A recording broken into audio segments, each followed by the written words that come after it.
मेरे साथ जो हुआ वो अच्छा हुआ या बुरा? हाँ दोस्तों, कई बार हम बहुत ज़्यादा ही अपनी लाइफ को लेकर सीरियस हो जाते हैं।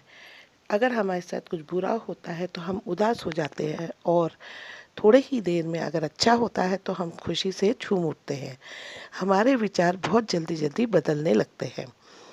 हम ये नहीं सोचते हैं कि जो कुछ हमारे साथ बीत रहा है वो हमारे लिए अच्छा है या बुरा।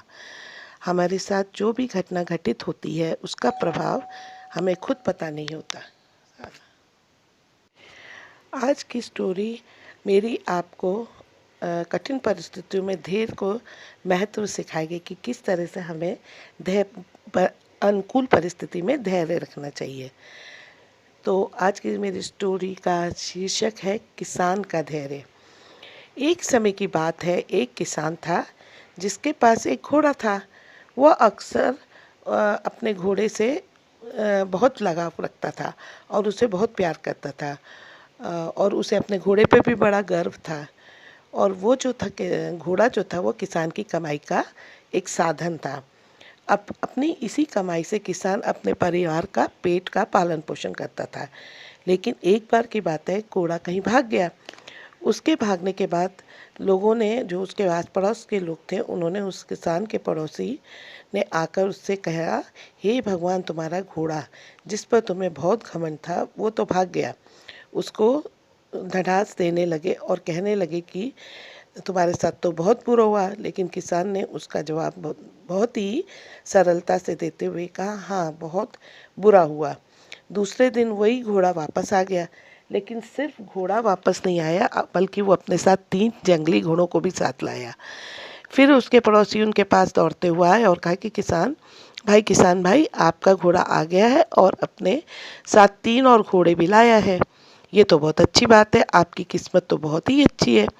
किसान बहुत खुश हुआ और उनकी तरफ देखते हुए उसने जवाब दिया, हाँ, शायद। कुछ दिन ऐसे ही बीते, और फिर बाद में क्या हुआ कि किसान का बेटा उसी जंगली घोड़े में से एक को काम के सिखाने के लिए कोशिश करने लगा। लेकिन इसी कोशिश के दौरान घोड़े ने उसे पटक दिया, जिसके कारण उसका पैर बुरी तरह से टूट गया।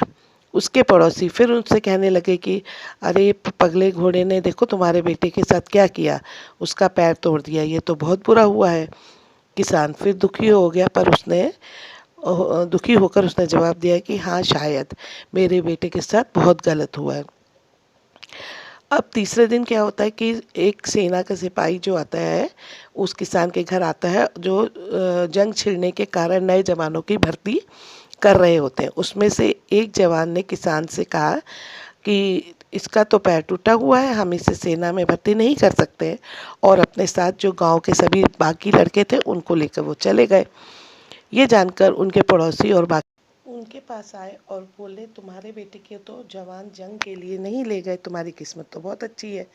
इस आखिरी बार भी किसान ने फिर कुछ नहीं कहा और बड़ी ही सरलता से हाँ, शायद, ये कहकर चुप हो गया।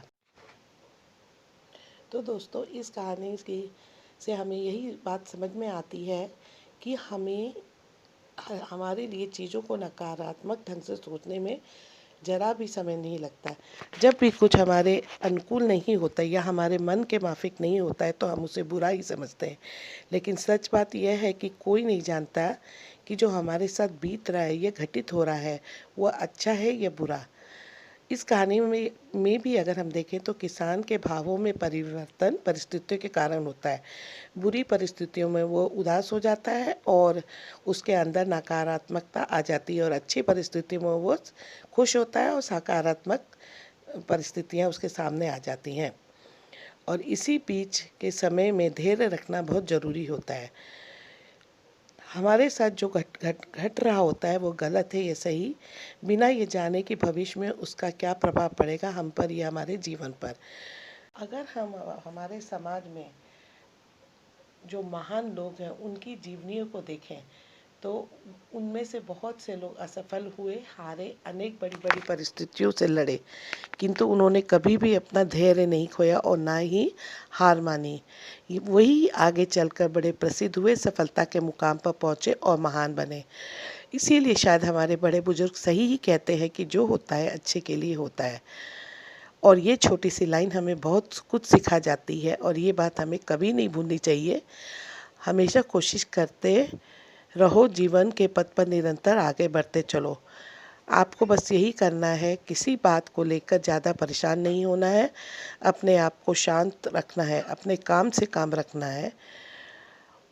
और इस तरह से अगर हम अपने जीवन में धैर्य को धारण करके आगे बढ़ेंगे तो हमें जल्दी ही सफलता के मुकाम पर पहुंचेंगे। अगर आपको मेरी ये स्टोरी पसंद आई हो तो आप इसे लाइक, शेयर और कमेंट करना बिल्कुल नहीं भूलिएगा। तो दोस्तों, फिर हम नई स्टोरी के साथ फिर आपसे मिलते हैं। तब तक के लिए नमस्कार।